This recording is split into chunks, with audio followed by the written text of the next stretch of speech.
परमात्मने नमः।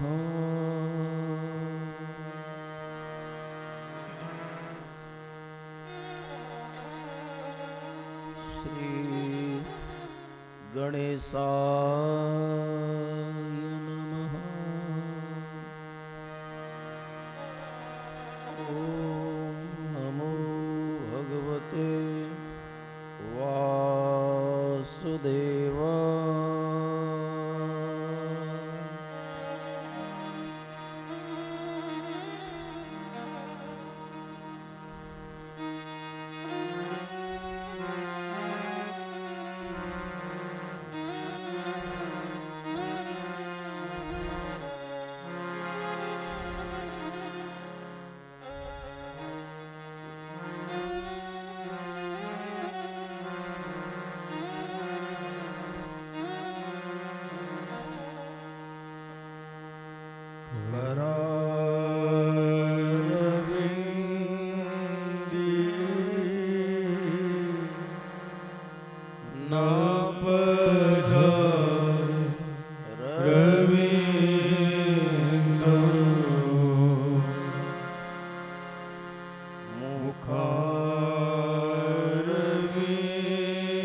कृष्णलाल की श्री गिरिराज धरण की श्री वृंदावन बिहारी लाल की श्रीमद्भागवत महापुराण की ग्राम बस्ती की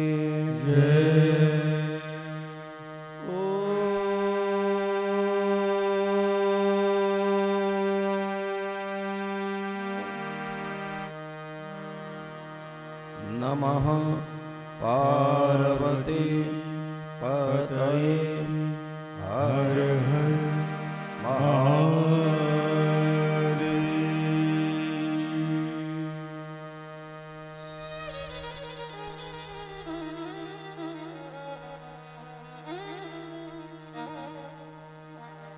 नारायणं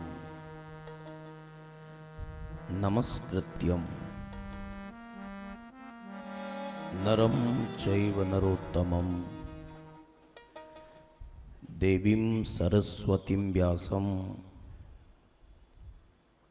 ततो जयमुदीरयेत्।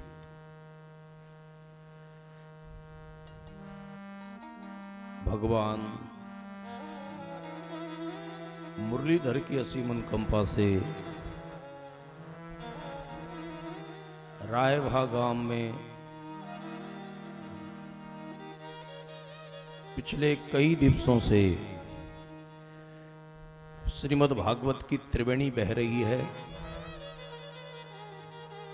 जिसमें ज्ञान, भक्ति और वैराग्य की सरिता है।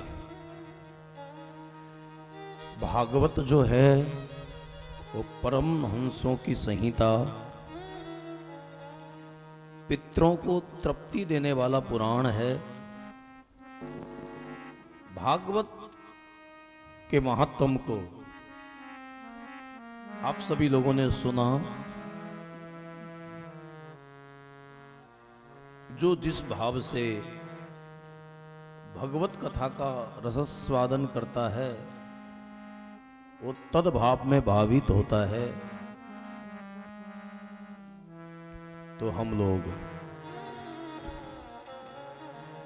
उपस्थित आप सभी धर्मावलंबी भगवान राधा कृष्ण के चरणों में अनुराग रखने वाले सभी हरि भक्तों को बहुत बहुत प्रणाम करते हुए उपस्थित सभी साधक और साधिकाओं को व्यासपीठ से आप सभी को जय श्री कृष्णा, सभी को प्रणाम। श्रीमद् भागवत का पंचम स्कंद जो है स्थान लीला है, जिसमें प्रियव्रतो भागवतः आत्म रामम कथम मुने ग्रहे रम्यता यनमूला कर्म पंद परो पराभवा। इन प्रसंगों को गाते हुए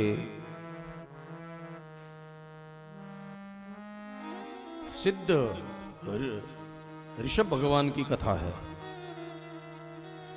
जिनके जीवन में सिद्धियां आई लेकिन उन्होंने सिद्धियों को स्वीकार नहीं किया। जो परम विरक्त महापुरुष होते हैं उनको परमात्मा के भजन में विक्षेप हो, वैसी सिद्धियां में भी कोई उनकी रुचि नहीं बचती है।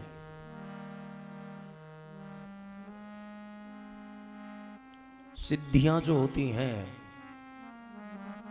ऐसे बहुत सारे संत हुए हैं जिन्होंने महाकाल के मंदिर में जाके प्रार्थना की है कि बाबा मैंने सिद्धि की नहीं, लेकिन भजन बढ़ने से, चित्त के सतोगुणी होने से सिद्धियां जीवन में आ जाती हैं। हो ये सिद्धि अनमादिक पाए, सिद्धि करनी नहीं पड़ती, स्वतः हो जाती है। लेकिन इन सिद्धियों के चलते मुझे नाम जप में और साधना में विक्षेप हो रहा है। आप कृपा करो कि मेरी सारी सिद्धियां निवृत्त हो जाएं। अब ऋषभ भगवान के जीवन को जब पढ़ोगे, वो निवृत्ति मार्ग के पथिक हैं। फिर तो बाद में उन्होंने कपड़ों को भी पहनना छोड़ दिया। जब स्वरूप का बोध हो जाता है तो शरीर में आकर्षण नहीं बचता है। और जब तक हम शरीर को मैं मानते रहते हैं तब तक तत्व ज्ञान कहां हुआ है। इन्हीं के जो पुत्र हुए थे भरत जी महाराज, बड़े विलक्षण महापुरुष थे वो। और इनके चित्त में भी जब वैराग्य का भाव आया तो गंडकी नदी के किनारे बहुत साधना करते थे। एक बार एक हिरणी को पानी पीने के लिए वहां आई। सिंह ने दहाड़ मारी और ये नदी को छलांग करने के लिए, पार करने के लिए छलांग लगाने लगी। इसका प्रसव निकल गया और बेचारी वहीं मर गई। अगर साधु के जीवन में दया ना हो तो दया बिन संत कसाई। लेकिन कसाई के जीवन में भी दया आ जाती है तो क्षिप्रम भवति धर्मात्मा अपि चेत सुदुराचारो।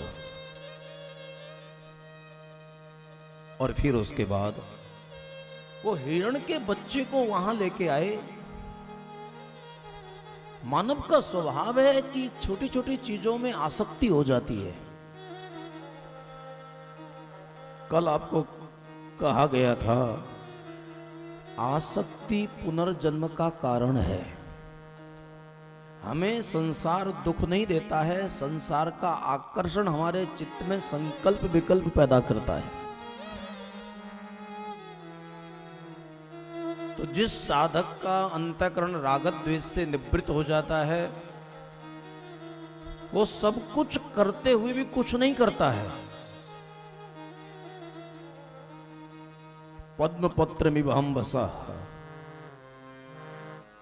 ऐसे हिरण के बच्चे में आसक्ति करने के कारण भरत जैसे भजनानंदी साधक को भी अगले जन्म में हिरण बनना पड़ा। लेकिन जीव अपने कर्म के अनुसार किसी भी शरीर में चला जाए, प्रारब्ध उसको भोगना पड़ता है। प्रारब्ध आत्मा का नहीं, शरीर का प्रारब्ध होता है। शरीर का एक नाम है भोगायतन। ये हमको अपना प्रारब्ध ही पूरा करने के लिए मिला है। लेकिन जीव जहां भी जाता है वो अपने कर्म के अनुसार सुख दुख का भागी होता है। थोड़े दिन हिरण के शरीर में रहने के बाद शरीर को त्याग दिया। अंगिरस गोत्रीय ब्राह्मण के यहां उनका जन्म हुआ। माँ बाप उसको बहुत वेद पढ़ाना चाहते थे, गायत्री मंत्र उसको पुरस्चरण कराना चाह रहे थे, लेकिन वो कभी बोले नहीं। लोगों ने देखा है कि बेचारा बोलता चालता नहीं, इसलिए नाम ही जड़ भरत हो गया। और फिर आप जानते हैं संसार असार है, यहां कोई सदैव रहने के लिए आया नहीं है। काल की प्रेरणा से धीरे धीरे उनके माँ बाप भी काल कल्पित हो गए और काल के गाल में समाने के बाद में उनके भाइयों ने भरत जी को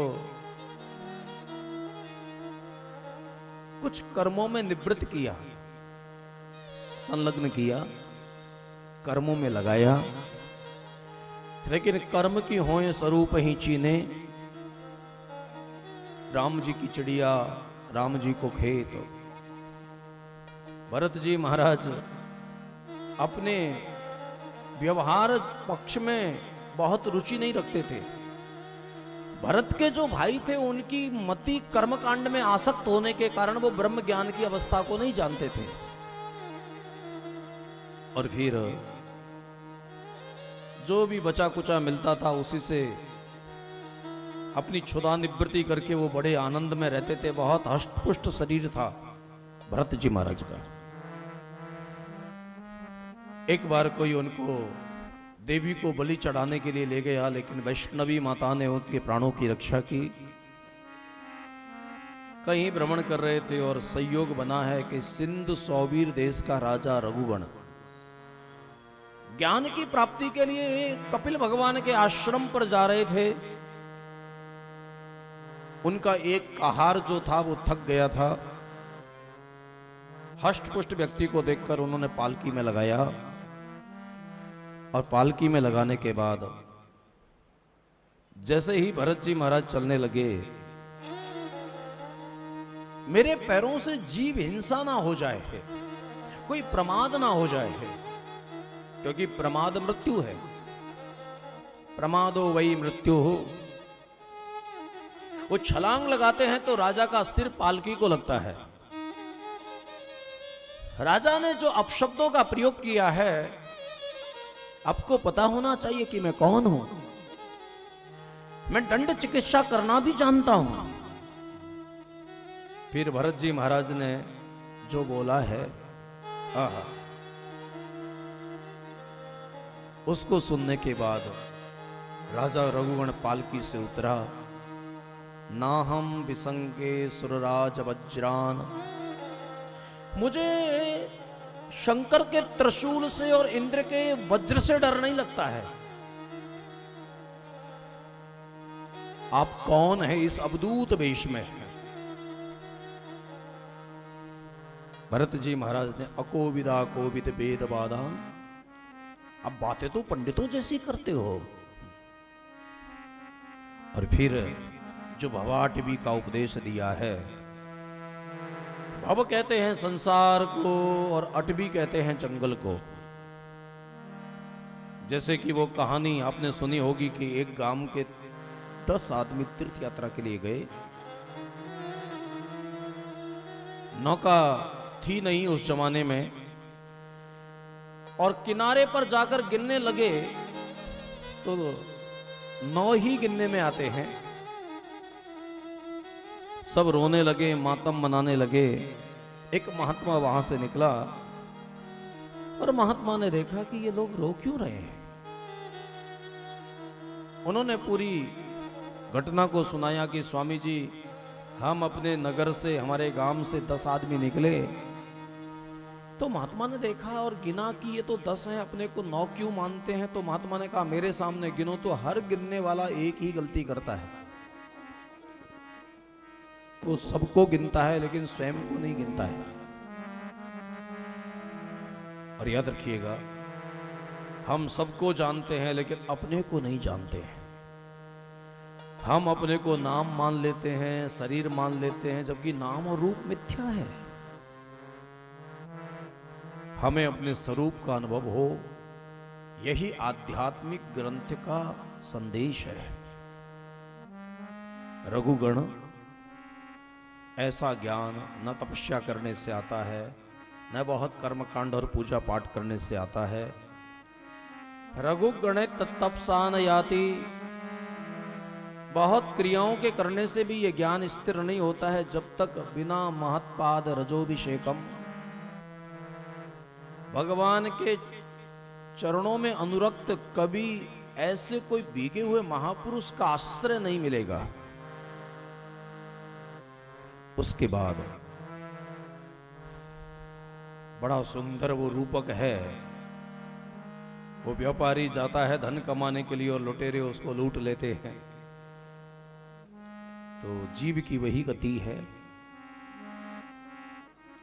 भूगोल खगोल का वर्णन किया है। अब देखा जाए तो परीक्षित जी महाराज को भूगोल खगोल की क्या आवश्यकता थी। ये तो 7 दिन का श्राप लगा हुआ है, इनको कहां विचरण करना था। लेकिन पूरा अस्तित्व परमात्मा का स्वरूप है, ये समझाने के लिए कौन कौन से लोकों में कौन कौन से देवता, कौन कौन से महात्मा, प्रहलाद जी आदि, ये क्या क्या स्तुतियां करते हैं। स्वस्तिस्य विश्वस्य खला प्रसीदताम, सभी का स्वस्ति हो, दुष्टों की बुद्धि सात्विक हो जाए, ऐसी कामना से, विश्व मंगल की कामना से अलग अलग लोकों में, अलग अलग द्वीपों में हर साधक परम तत्व की आराधना करता है। भारत की महिमा इस पुराण के अनुसार तो बहुत विस्तार है, जहां तक ये खारा समुद्र की सीमा है, उसके अंदर जो भी आता है वो सब भारतवर्ष है। क्या भूगोल खगोल का ज्ञान दिया है श्रीमद् भागवत में। और फिर भारत की महिमा को गाते हुए कहा कि अहो अमीशाम किमकार शोभनम। भैया भाग्यशाली हैं वो लोग जिनका जन्म भारत भूमि में होता है। और लोकों में सब कुछ मिल सकता है लेकिन भगवान की कथा नहीं मिलती है। यत्र वैकुंठ सुधा पगा दिया, यहां पर हमें साधन करके, श्रवण करके, मनन करके, अपने चित्त को शुद्ध करके, स्वरूप का अनुभव करके जीवन मुक्ति का जो आनंद है ऋषियों की कृपा से यहां में प्राप्त करने को मिलता है। तो बड़े बड़े देवता भी भारत में मानव बनने के लिए याचना करते हैं। और जब सभी लोगों की कथाएं की तो फिर उन्होंने 28 प्रकार के नरकों की बात भी बताई। ये परमात्मा के कुछ अंगी ही हैं।